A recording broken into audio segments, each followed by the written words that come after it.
Hi, my name is Jan Perdue, and today I'm going to share with you one of my favorite books, Corduroy by Don Freeman. Corduroy is a bear who once lived in the toy department of a big store. Day after day, he waited with all the other animals and dolls for somebody to come along and take him home. The store was always filled with shoppers buying all sorts of things, but no one ever seemed to want a small bear in green overalls.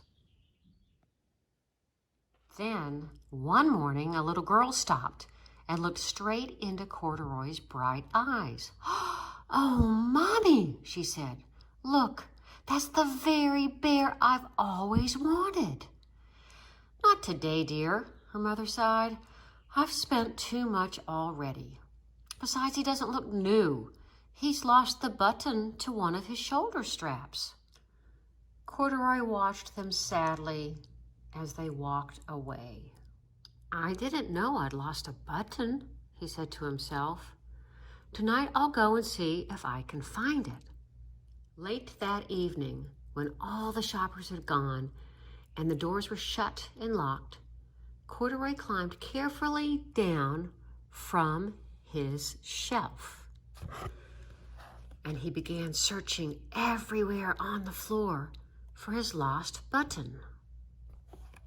Suddenly, he felt the floor moving under him. Quite by accident, he had stepped onto an escalator, and up he went. Could this be a mountain, he wondered? I think I've always wanted to climb a mountain.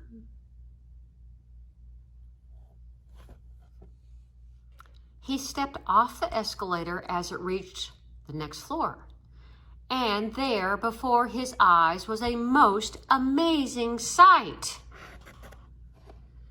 Tables and chairs and sofas and rows of beds. "This must be a palace," Corduroy gasped. "I guess I've always wanted to live in a palace." He wandered around admiring the furniture. "This must be a bed," he said. "I've always wanted to sleep in a bed." And up he crawled onto a large, thick mattress. All at once he saw something small and round. "Why, here's my button!" he cried. And he tried to pick it up, but like all the other buttons on the mattress, it was tied down tight. He yanked and pulled with both paws until pop! Off came the button, and off the mattress Corduroy toppled. Bang! Into a tall floor lamp. Over it fell with a crash. Corduroy didn't know it, but there was someone else awake in the store. The night watchman was going his rounds on the floor above. When he heard the crash, he came dashing down the escalator. "Now, who in the world did that?" he exclaimed. "Somebody must be hiding around here." He flashed his light under and over sofas and beds until he came to the biggest bed of all. And there he saw two fuzzy brown ears sticking up from under the cover. "Hello," he said. "How did you get upstairs?" The watchman tucked Corduroy under his arm and carried him down the escalator and set him on the shelf in the toy department with the other animals and dolls. Corduroy was just waking up when the first customers came into the store in the morning. And there, looking at him with a wide, warm smile, was the same little girl he'd seen only the day before. "I'm Lisa," she said, "and you're going to be my very own bear.